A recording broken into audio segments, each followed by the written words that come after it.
Hello scrappers, welcome back to my channel. Mike here. Time for another Q&A video because some of my recent videos have raised a lot of questions and a lot of comments. So I thought we'd address some of them right here.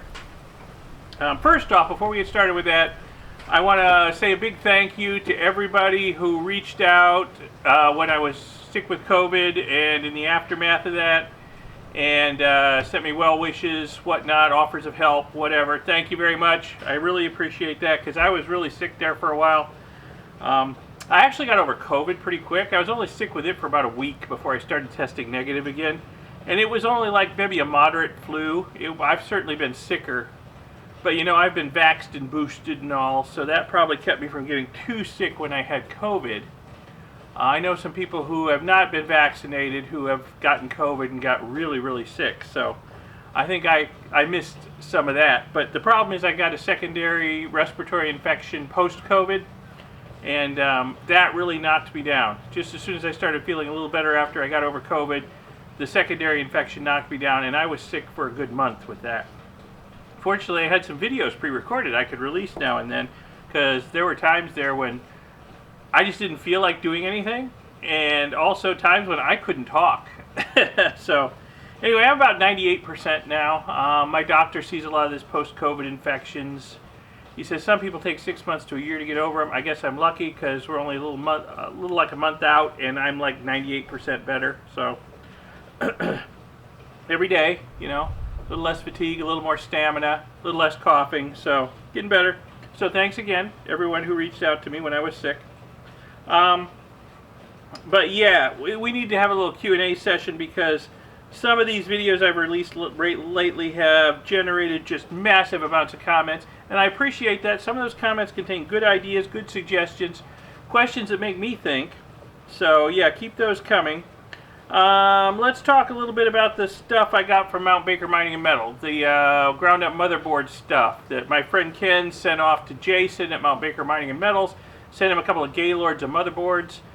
Jason ran them through his system, through his hammer mill, and across his shaker table. And Ken got the #1 concentrates back. Jason has done some experiments with this kind of material, and he's not having too good luck with it. Ken sent me some of this material, said, hey Mike, can you try to do some experiments with this and see if you can figure out an economical way to get the precious metals out of it. So I've been working with that. We got a series of, 3 videos out now, I think. And so far, I haven't done all that great with it. Although I am starting to get a handle on what we have there, okay? Basically, if I take that stuff and I melt it down into a prill, what I wind up with is a bronze alloy, all right? It's a weird alloy. It's got some strange stuff in it, but there's a million different kinds of bronze alloys. And this is just sort of a unique bronze alloy that's got a little bit of everything in it. And well, the problem with bronze is you can't unbronze it. You can't run it through the process in reverse and get the individual metals out of it. At least, you know, not easily. You could send it to a metal refiner, and they have methods, and I've been trying to duplicate some of their methods here to try and separate the metals, and I've only had some limited success. Although in this last video, we did actually get a hint of gold, and maybe a hint of palladium, and found some copper. So, you know, I'm making some progress. I'm liking my sulfur reverse smelting process. I'm liking that a lot. It gets rid of the more reactive metals very well, including the iron and some other stuff in there, the aluminum, the zinc, the whatnot. And it's going to leave behind, you know, it's going to leave behind tin, probably a little bit of nickel, I imagine, tin, copper, and everything less reactive than copper, including the precious metals. So I'm just going to wind up with a bronze alloy. So where to go with that bronze alloy? So there's a couple of possibilities. And a lot of people have suggested cornflaking it and leaching it in acid, or just taking the raw material without even smelting it and leaching it in acid. And you know, I thought of that the minute that arrived. The minute the material arrived from Ken, I thought of leaching it in acid.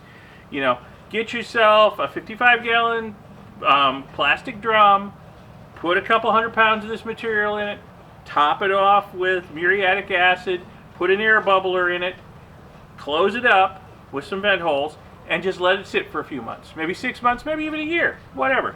Come back, you're going to have some nasty green liquid and some black sludge on the bottom of the barrel, and that black sludge will have all your precious metals in it. You could do that.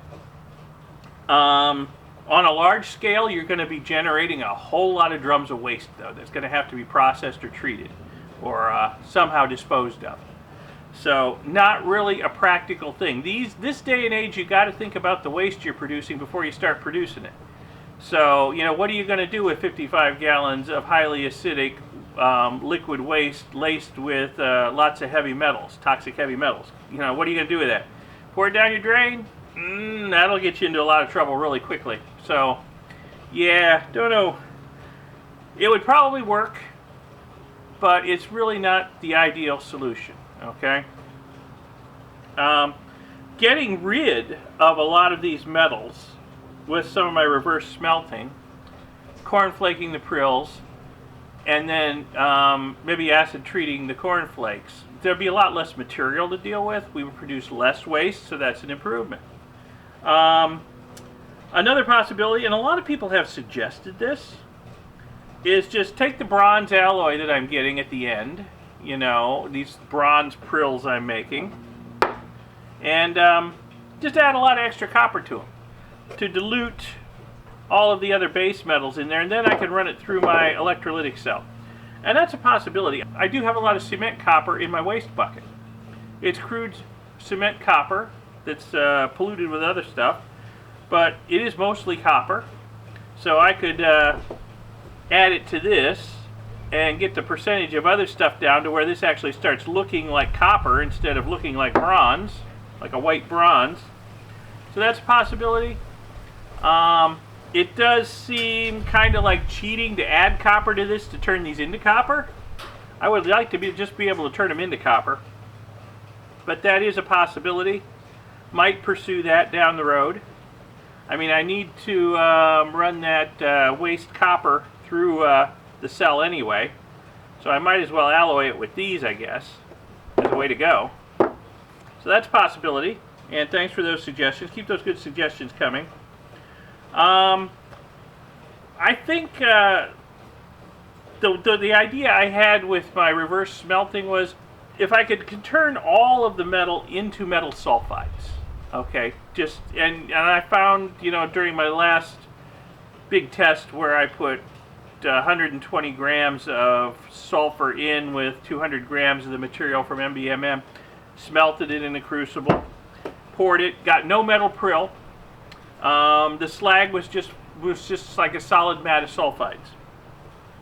So if I was to break that slag up and separate out the sulfides, in theory the sulfides could be separated from each other using gravity separation.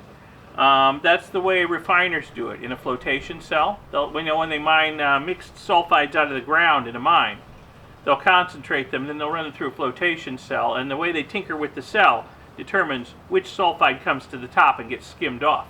And that's how they separate metal sulfides that way. Then they can turn those sulfides into the individual metals.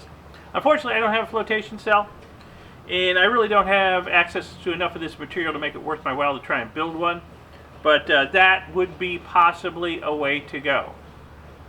Completely convert the stuff to sulfides, and then separate the sulfides in a flotation cell and convert them back into their base metals. So that's a possibility. I'm working on some other stuff. There's definitely going to be more videos in this series. We might skip a week or so while I work on my processes. Although you guys did say you wanted to see the intermediate results, the failed experiments, and the bloopers. A lot of people chimed in and said they wanted to see that. So maybe there'll be some of that too. Oh, one thing I do need to say.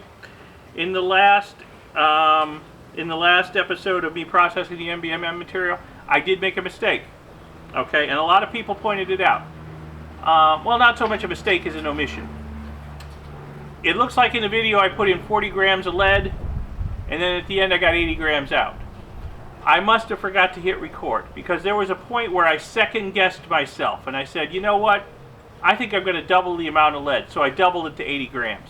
But I must have forgot to hit record or whatever. It didn't wind up in the video. So everybody's saying, well, you put in 40 grams, you got 80 out. Well, no, I put in 80 grams and got 80 out. That's what happened. So, yeah, so that was an omission on my part. I actually put 80 in and got 80 out. So, yeah, it didn't grow. It didn't increase in mass. We got out exactly what we put in. So, yeah, not ready to give up on the stuff from MBMM. I just need to give it a little bit of a think and do some experiments. I will film some of the experiments, so I got a little bit of a blooper reel to show you, because that seems to be quite popular. So, alright, so let's see, what else? The foils, the videos on the foils that Ken sent me. Very popular. You guys seem to like that kind of thing. So, lots of good suggestions. The number one, of course, is incinerate. Incinerate, incinerate, incinerate, incinerate, incinerate. Okay, I found a way to incinerate them. Actually, thank you, OG Bullion, for coming up with the suggestion for me to ash them in my kiln. Upcoming video, you're going to see me incinerate some of this stuff, and you're going to see an unexpected result.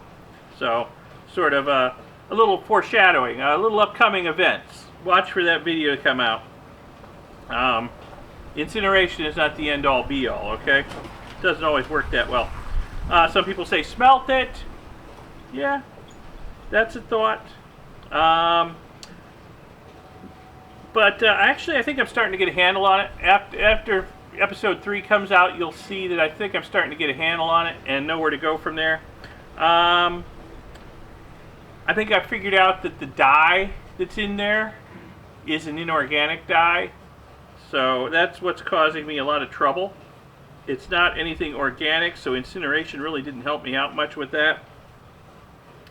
A lot of people are saying I should use a magnet to separate out the chip resistors and MLCCs. I'm going to try that too in an upcoming video, because I think I have a handle on processing the stuff all together, but maybe magnetically separating out the other stuff would be helpful. So we'll try that. So, yeah, anyway, keep all your good suggestions and comments coming, because, like I say, you guys have a lot of good ideas, and you've helped me out a lot with some good suggestions, so keep those coming. So, let's see. I think I've covered everything on those 2 video series that have generated so much questions. Okay, so, a little bit of upcoming events. Foreshadowing of what's coming up. I'm sitting next to my new flail mill. This is one I built. It's almost ready for prime time. So, you'll see it in an upcoming video or 2, or maybe a lot of upcoming videos in the future. The Mighty Mill, my little flail mill that I bought, is all the videos that I do on it are insanely popular. You guys seem to like to see me destroying stuff in the Mighty Mill and panning the gold out. So, coming up next with the Mighty Mill, we're going to do some ceramic IC chips. I think it's going to do a real number on ceramic IC chips. It turns those hard quartz rocks into fine powder. I think it's going to do the same thing to ceramic IC chips, and then we should be able to get the gold out of them. So, also, Ken sent me another project that I haven't really even started on yet. He sent me a big pile of his bench sweeps. Big, heavy pile of it. It's got a little bit of everything in it, including, of course, gold and silver. So, I'm going to try and find a way to process his bench sweeps and see if I can get the precious metals out of them. And I think some of the stuff I've been learning working with the MBMM material is going to help me out a lot there, because the materials aren't that dissimilar. Alright? So, yeah, I think I learned some stuff that's going to help me when I start on Ken's bench sweeps. And if you're at all into scrapping and depopulating boards, I'm sure you've got a pile of bench sweeps too. So that could be very helpful. I've got a pile of bench sweeps, so it can be very helpful to know how to process that and get the good stuff out of it. Okay, so I think that's about it for this Q&A session. We're going to keep it short and sweet today, because I got some other projects I need to work on, including some more MBMM stuff. So thanks for watching. Subscribe to see all these future videos I've talked about.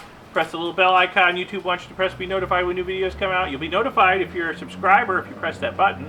Every time I release a new video, you'll be notified. Check out my second channel, Electric Geek 64. So some new content there, and I've been filming some new content the last couple of days because it's been raining and I've been stuck in the house, and I can work on that in the office. So there'll be new content there. And thanks again for watching. I'll see you in the next video. Bye.